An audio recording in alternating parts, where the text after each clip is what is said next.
This is podcast number 8, talking about a spiritual practice and the second pillar in a spiritual practice, which is spiritual study. We're talking about studying spiritual texts. In the context of a spiritual practice, you may ask, why should I study X text, certain text, or which text or reading should I study, or how should I study a spiritual text? We understand that the esotericist is self-taught and takes a mental attitude towards study. In approaching this subject of the spiritual study, you start with the idea that you are wanting to stimulate the brain and mind so it can become open to impressions or ideas and insights. You want to keep in mind that the spiritual study can be contemplated with the practice of meditation. With this work, your goal will be to develop pure reason, comprehension, and discernment. Studying spiritual texts is a way that stimulates deeper levels of the mind. This is a type of intuitive and synthetic understanding and is stimulated by the energies of the soul and the Buddhic plane when you are developing in meditation. Prior to study, it is recommended to align with the soul and pose questions for setting the conditions for optimal comprehension. As a spiritual seeker, this is a form of inquiring the way towards self-understanding, self meaning soul or soul connection understanding. In the previous podcast, I've discussed the evolution of consciousness and the path of liberation, the human constitution. This is made up of the mental, emotional, and physical etheric bodies, which we call the threefold person or personality. You're learning how to function as the observer in meditation. We learned about the science of meditation. We learned about purification of thought and understanding the dynamics of the dark side of thought, the concept of harmfulness versus harmlessness. From any of these subjects, you can choose to delve deeper into understanding how these affect, for example, the bodies of the personality, that is, the mental, emotional, and physical, and function within your consciousness. Authors of spiritual texts can include Helena Blavatsky, such as wrote The Secret Doctrine, the Blue Books, as they're so called, by Alice Bailey. She wrote 24 of them, and the several dozens of books by Torquem Saradarian, books by Sri Aurobindo, Thomas Merton, Jeffrey Baborka, and many Buddhist and Hindu texts. This could also include a study of the Yoga Sutras. Other related texts disseminating spiritual practice knowledge could be the Rosicrucians, Manly P. Hall, and the Agni Yoga. You could be studying the Bible and the Quran. Any of these can provide considerable information on these subjects and how to expand your consciousness. Concurrent to spiritual study, you are seeking to bring mental, emotional, and physical bodies into an alignment with the soul. Thus, studying spiritual texts stimulates the intuition which you are developing in meditation. Esoteric studies will focus on developing and on the unfolding soul aspect and revealing new opportunities for service. In your quiet, reflective time, learn to use your thoughts and feelings wisely by asking questions about your purpose and discovering meaning and deeper subjective parts of yourself as the soul or your connection with the soul. If you look for teachers and teachings outside of yourself, you will come to understand that meditation and spiritual study will aid you in realizing that these show you truths about your own inner realizations and knowingness. Think of it as providing you with a well-rounded spiritual education. Suggested topics for spiritual study. For the remainder of this podcast, I want to discuss standalone topics which can be important for spiritual study. Incorporating any of these ideas can enhance your regular practice, and from your own previous spiritual path and studies, you may already have been exposed to spiritual texts and information that have a personal meaning to you. Whatever these are, they too can be used to stimulate and cause expansion of your awareness. Let's speak about mindfulness.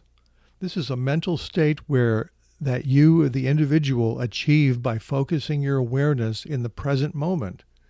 During this time, you may be aware of your feelings, thoughts, physical sensations, or even have psychic senses aroused.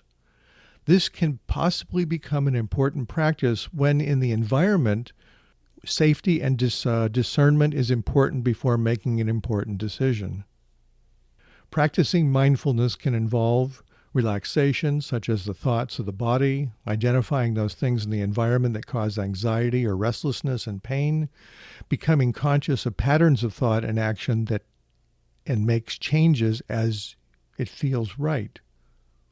You learn to become aware of physical surroundings for understanding safety, sounds, or light or lack of light. This can be to develop an awareness of anything that affects and effects consciousness. Mindfulness can be about breathing, focusing on the breath that can help you bring your awareness present. Regulation of the emotions for calming feelings in the emotional astral nature. Mindfulness can be about practiced awareness, awareness of what's in your consciousness and what you're tending towards, such as a new life direction. For goals of mindfulness, you want to be aware of the physical body, the awareness of problems and areas that need to be attended to, awareness of keeping the body fit as a useful vehicle in the soul for service. Regarding mindfulness, you want to be aware of your feelings and the practice of awareness of emotions when with others or when watching a news broadcast. Note where your emotions and your awareness are. Ask, are you being reactive with your emotions or are you responding? With your mental states and patterns of thought. Have your awareness of whether you are functioning with your concrete or conceptual mind, or are you coming from your abstract mind, and are you open to impression? Of your mental qualities. This develops the mental qualities. Mindfulness develops the mental qualities of discernment and observation and dispassion when viewing circumstances or a situation. Now let's turn the discussion to the practical use of a spiritual journal and the importance of the evening review. This entire set of podcasts and the book that I wrote, The Way to Soul Consciousness, emphasizes the notion that the esotericist is self-taught. This is an ancient concept and it's profoundly true. You learn to be constantly focused on understanding whatever comes up in your consciousness. This implies that you will study spiritual text, use meditation as a means for understanding a situation or a relationship to a particular energy. Spiritual journal and evening review can enhance this process if it is frequently maintained. It allows you to mull over ideas and concepts experienced during the day, or perhaps during your dream state too. Other times, the journal becomes a record of previous experiences, observations, impressions, dreams, etc., which can be referenced.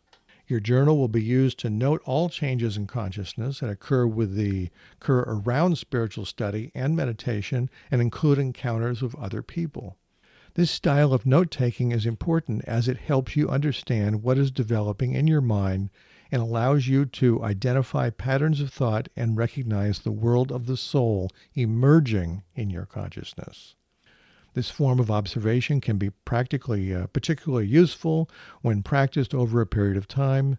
This becomes a record so you can look back on a particular happenings and study recurring patterns. Seeing patterns that may emerge in consciousness allows you to interpret what was written before and use the intuition to come up with a strategy for growth and transformation of a thought or feeling. Besides the types of journal entries noted above, previous entries can be useful when you want to integrate a new concept or idea in your life or even act on an impression. Some suggested entries for the spiritual journal can be about impressions or ideas, and you may want to ask, can you trace their origin? Is the impression or idea clear? You may want to document significant events or situations where there is an astral emotional component and study how or why you participate. Again, significant dreams. Note your immediate impressions of the dream and its meaning. Are there any noteworthy symbols? Symbols can also be a means of soul contact. Although this presents the view that many dreams come from the subconscious mind, it can still mean that there are lots of potential unresolved astral issues. Nevertheless, this can be a useful exercise if you're willing to deal with it and purify that part of your mind. Some suggested strategies to approach. For example, an individual knows he has a fear of public speaking. As he noted in his journal before, the fear comes from an earlier part of his life. The fear holds him back from growing in his service work. Now, what's new is that he just got an interesting idea or impression telling him to use public speaking as a means for getting past the fear. In this example, he knows he must challenge himself to transform the energy of fear, so with a measure of courage, he gives public talks, and over time, the fear dissipates. By getting past the fear, his soul's radiance can now flow better through him, and his service work is enhanced. If you have a good understanding of the problem, you can learn from using your intuition to develop further insight. If there are additional hindrances or even potential crises, then you can learn to move through them and develop a strategy for prevent it from happening that way again. One of the goals you can learn is to use energy and force efficiently and wisely. Again, energy like thought forms and feelings, and force, expression of the will. In the example above, this individual stood back and studied the power and effect of fear and how he ultimately transformed the limiting energy. Remember, fear is an energy which can either paralyze you or it can force you to move forward. As the individual notes in his journal, it helps him to develop his skills in studying the effects of energy and force, and he may study and ask, with what I know of the situation, how can I make this work better? Or, what worked or what did not work and why? The process described above is a study of a problem and develop a strategy using a mental approach. This allows this individual, the individual, to act as the observer and work with both the lower and the lower concrete mind and the abstract mind. Later, through meditation and even possibly observation, being the observer, you will ultimately develop pure reason. This is a type of intuitive, synthetic understanding stimulated by the energies of the Buddhic plane, of course, while you're connected in meditation. The individual needs to train himself to conduct his life as if he's in a meditation by practicing mindfulness and sensitivity to soul's impressions. This gives him the opportunity to keep pace with the soul's intent and motive, which is to grow, learn, and be joyful in the process. When he has blended buddhi, the energy from the Buddhic plane coming through the soul, with the threefold nature, the intuition, along with the mental and the emotional, you will be able to have a clearer vision of the whole and your relationship of every part of the whole. So, by connecting with your soul, again, always connecting with the soul, you're bringing forth the buddhi energy can flow through you and become radiant through you, and allowed to becoming radiant to every part or person you interact with. This will enable you to think and act with wisdom.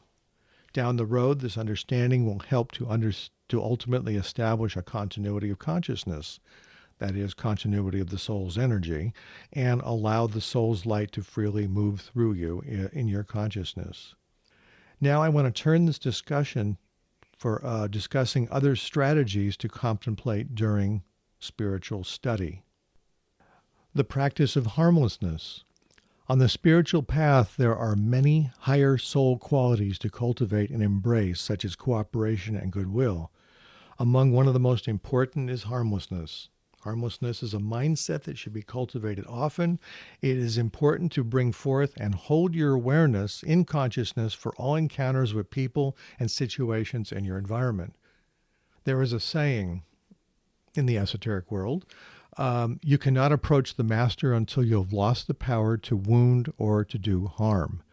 This is in thought and action and necessitates a realignment of the personality toward harmlessness. The energies of practice harmlessness and goodness act as a primary driving energies. These influence you by expressing cooperation, love, goodwill, understanding, altruism, compassion, generosity, sharing, joy, and kindness in all your actions, both physical and verbal. It is an attitude of one who lives consciously as a soul, whose natural inclination is love and those and whose method is inclusiveness and not separation. So bringing people together in community. Your community can be in your workplace, bringing the group or the team together. That's a form of community, not to mention outside of your own family life or even your neighborhood or even your city or state or whatever. In the world today, harmlessness is demonstrated by the individual with right motive, practice goodwill, and the ability to not engage in impulsive action or speech. The use of harmlessness in action and speech goes a long way toward fostering openness to communication, trust, and understanding.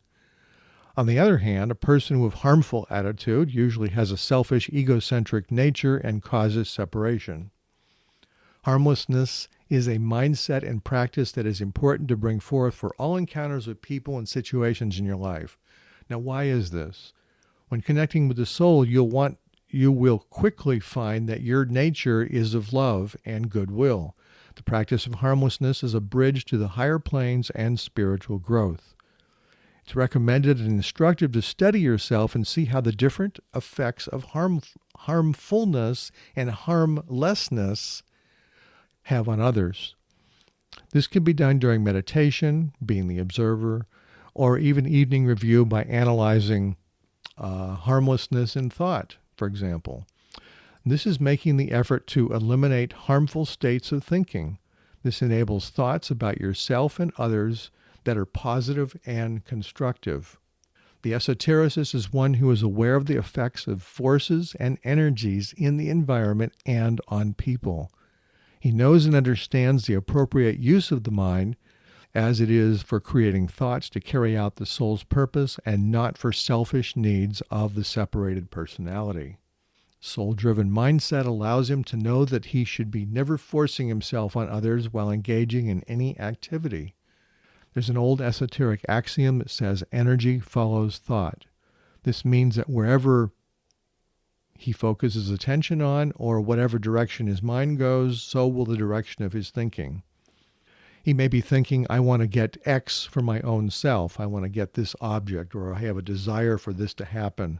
And then these thoughts, in combination with the will and desire, will drive him to carry out his task, regardless of whether he creates karma for himself or harm to others. In short, he brings the life and vitality to his thoughts. Harmlessness brings caution and judgment, reticence of speech, the ability to refrain from impulsive action, and a demonstration of a non-critical spirit. In esotericism, the aspirant, the individual, is motivated by the energy and thought of goodness. This can be understood as both energy and force to help enable positive change and benefit for an individual, society, or civilization. When practiced, it is goodwill or love in action. Harmlessness is an attitude of one who lives consciously as a soul, whose natural inclination is love and whose method is inclusiveness. This is love, wisdom, and goodwill in action. Practice harmlessness will orient the spiritual worker's values toward developing an attitude of helping others and training himself not to act to say things of an impulsive or critical nature. Harmlessness in emotional reaction. The individual, esotericist, studies his emotional effects on others so that he understands that there's no mood, depression, or no more emotional reaction that can harm his fellow man. Violent aspiration, misplaced or misdirected energy may harm others, as he looks not only for his wrong tendencies, but for the use of the higher virtues to offset them. A spiritual journal can also be a means for observing the effects of a harmful attitude by studying the effects that anger and fear have on your consciousness. So harmlessness in action. In order to progress on the path, a good exercise would be to practice harmlessness until you have a firm rhythm in consciousness established. In many instances, this requires self-knowledge and courage. Harmlessness is a mindset that should be cultivated often for all encounters with people and situations. If you are harmless in your actions, it would be a great benefit to remember how this looks and feels. So let's talk a little bit about redemption and reorientation of your bodies, your physical bodies, and your emotional and your mental.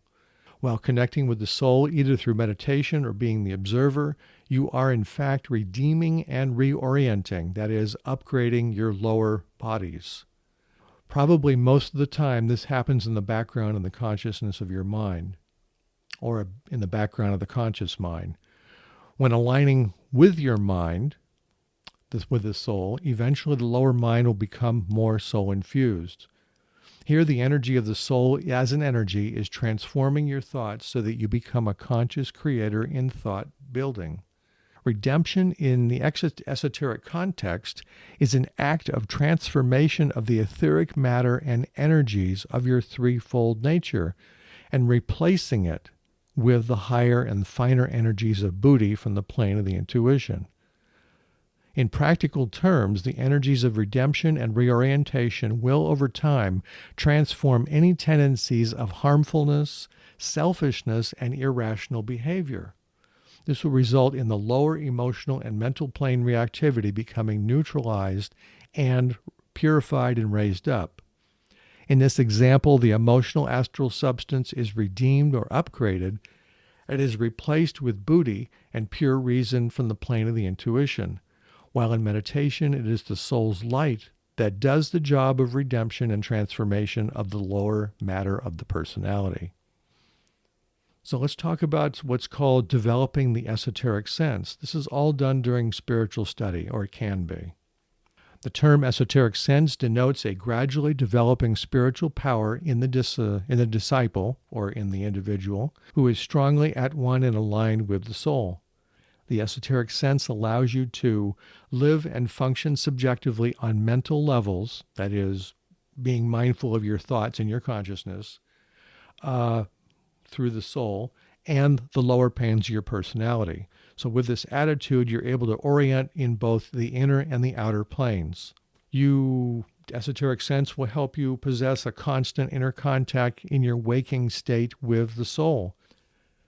This marks a transcendence of the personality issues and allows you to have complete control over your emotional life. And as a result, you become clearer instrument for enabling higher spiritual concepts and impressions to be registered in the mind. The esoteric sense allows you to fine-tune the mind so that you can actively demonstrate love and wisdom in all you do through goodwill and loving understanding.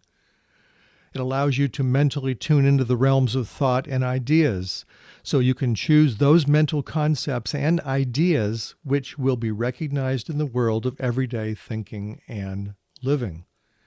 Helps you to develop an attitude of the mind where you'll be able to orient yourself in that high place of inspiration and light of the soul. There you'll be able to communicate with and discover your fellow workers as they work together in implementing divine intentions. Esoteric sense can be cultivated by holding the attitude of the observer during meditation, spiritual study, and in your waking state. As time passes, you will realize that your meditations have caused you to grow spiritually and have enabled a strong spiritual orientation. This has resulted in you developing an attitude of the detached observer. Working with the esoteric sense and during your spiritual study, you're developing the world of meaning. Through study and analysis of spiritual teachings, the esotericist, you, can bring the inspiration to your life. When combined with meditation and spiritual living, spiritual study can help develop the world of meaning. Daily stimulation of the mind and connecting with the soul is necessary so it can become responsive to impressions and higher energies with the soul, or from the soul. Remember, an impression is an idea, a feeling about something or someone, especially one formed without conscious thought. This can be a first impression of a person, a place that is sensed on the inner planes. The impression by its very form is of a subjective nature and is closely aligned with the intuition. Impressions often come in the form of symbols, such as an image, and register in the concrete or in conceptual mind as an idea or thought. As an esotericist, you want to observe that people convey thoughts through voice, body language, or even in print, such as online blogs, magazines, and books. These are examples as subtle forms of telepathy that are conveying thought energy. Learn to be a conscious observer and as a sensitive receiver of impulses from the outside sources. These other voices are thought energies to become sensitive to while responding. This could also be called spiritual reading, where you are looking at outer events and life circumstances and deriving meaning from them. Highest response is the intuition, and this infers that you are making a connection with the higher mind, such as connecting with the Buddhic plane. Their pure reason, knowingness, and truth are registered. By studying and reading and contemplating spiritually related material, you are developing the capacity to rationalize and reason wisely, and this will help increase this capacity.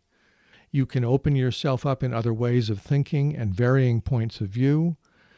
You will open yourself in developing the capacity to filter, to choose, and to make your own conclusions using discrimination and discernment, another faculty which is developing in your consciousness. There is the concept of listening. It's not about just hearing sounds with your ears, but it's an establishment of a constructive state of mind. For the esotericist, this involves stilling the lesser concrete or conceptual mind of thought and feeling to listen or become aware of impressions and impulses from the soul and the master. As you practice discernment, you are listening for guidance and impression, and thus you become receptive to what you hear. It is the cultivation of an awareness of what is occurring in consciousness. This process can be aided through the practice of discernment and discrimination. Through the power of listening, you are learning the nature of the teachings that you are studying, and that you're also learning about the benefits gained in knowledge, spiritual knowledge, by applying the teaching, or even the drawbacks by not applying the teaching. You'll learn about obstacles that can be removed by the teaching. You'll learn listening can help understanding to identify the means by which you're applying the teaching and producing the desired end result, such as employing a new thought or action in your life. This can also be repatterning aberrant thought forms. During your spiritual study, you may want to be mindful of spiritual values that are influencing you. After the spiritual seeker, meaning you, progress to a certain distance on the path, the channels of impression and intuition from the soul are opening up. Higher energies of the soul are felt, and these in turn have a direct effect upon the mental, emotional, and physical bodies. The higher energies from the soul may include the love of truth, which is essential for inclusive and a progressive society, the spirit of cooperation through practice and active goodwill and right human relations, the sense of justice, the recognition of rights and needs for all, sense of personal responsibility of the self for the group, the community, and national affairs, and of course, harmlessness in all thought and action. As mentioned earlier, meditation directly connects you, the spiritual seeker, with the soul through your abstract mind with the purpose of holding these values for greater service. We'll talk next about the practice of livingness. This is all part of spiritual study and what you're looking at in your time in the evening review, for example, when you're reviewing your day's activities or your mind or your thoughts or your feelings or your dream state or what comes up in your mind. When the spiritual seeker, you are consciously holding the soul consciousness in your life or while engaging in service or a related activity, that connection has a living quality to it. What is the nature of livingness? In essence, livingness is that soul energy of light and love moving through your consciousness freely in all activities. Livingness is also a prompting energy to practice harmlessness, integrity, and compassion with individuals and groups. But it is more than just an awareness. It is a vitalizing energy and consciousness of the soul that is held. Remember, the soul is anchored in your heart, and it represents vitality and life there also. It is not just the heart and feeling nature. It can be The soul's energy can be a thought. The livingness can be a thought. It can also be a presence always in the background. It can act like a tension. With this, you make the effort to identify with that soul energy, that you are guided and you can set your intentionality from that place. This energy gives you purpose, intention, and direction when it is present. Living for the purpose of the soul means that the living energy of the soul becomes transformed into purpose and will shine or radiate on others. Another concept to think about during spiritual study is the use of the will. An initial discussion on the will is about whether you are driven by divine will or by your own free will. Regarding the divine will, the higher divine will coming from the soul or being filtered by the soul from higher sources represents the will to good as expressed in divine ideation. It is stepped down by the hierarchy of masters, which I discussed in previous podcasts, to humanity and manifests all three aspects of divinity, which is the will, purpose, love, wisdom, and active intelligence. For you as a spiritual seeker, you're evolving your personality to become integrated with the soul, and you learn how the divine will works in your consciousness through observing the power of your own will. By knowing yourself and all that entails in consciousness, you are training yourself to carry out the higher will in service. Regarding the free will, the concept of human free will is closely linked to the concepts of moral responsibility, praise, guilt, sin, and other judgments which apply only to actions that are freely chosen. It is also connected with the concepts of advice, persuasion, deliberation, and prohibition. You may be consciously aware of different forces in your environment, some of which may be beyond your control. In the world, free will has been focused around expressing authoritative control over others through dogma and ideology. In the world, free will has been focused around expressing authoritative control over others, as we just talked about with authoritarian ideology.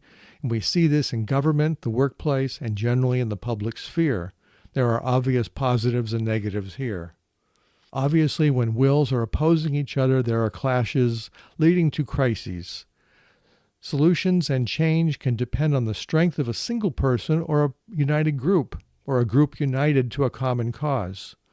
We see this all the time in people who have expressed their will and influence local, national, and international affairs.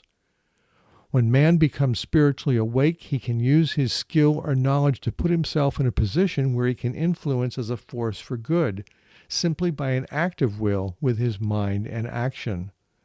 The conscious spiritual seeker carries out all his activities guided by the will to good with a definite goal to be achieved. In this way, he or she acts as soul-conscious entity that requires him to think in terms of expressing and manifesting divine intent.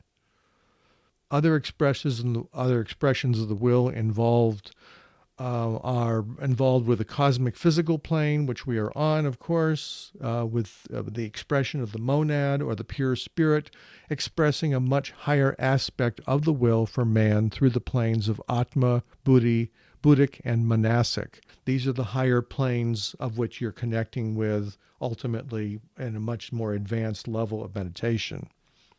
It is the soul through multiple incarnations that trains the personality through impression to ultimately have the personality merge its lower will with that of the higher will. In an esoteric context, many people can meet and use their wills for meditation and provide influence on the inner plane, such as through meditation for healing and prayer work. This type of expression constitutes an expression of spiritual force. This will conclude this podcast on spiritual study. And in this talk, very briefly, we talked about the use of the importance of studying different spiritual texts and perhaps even listening to other teachers, teachings, and see how that affects you. We talked about the concept of livingness and mindfulness, the importance of how that affects your consciousness and how you're conducting yourself in your affairs. Talked about the use of a spiritual journal and being mindful in what you're doing of your different states of consciousness. Talked about how you're being harmless in thought and feeling and action. We're talking about during spiritual study, it's not just in meditation, but you're also developing the sense of the world of meaning and understanding through your analysis of how you're thinking and feeling. You're listening. It's learn to listen. Are you responding or are you reacting to your world and people and your situation?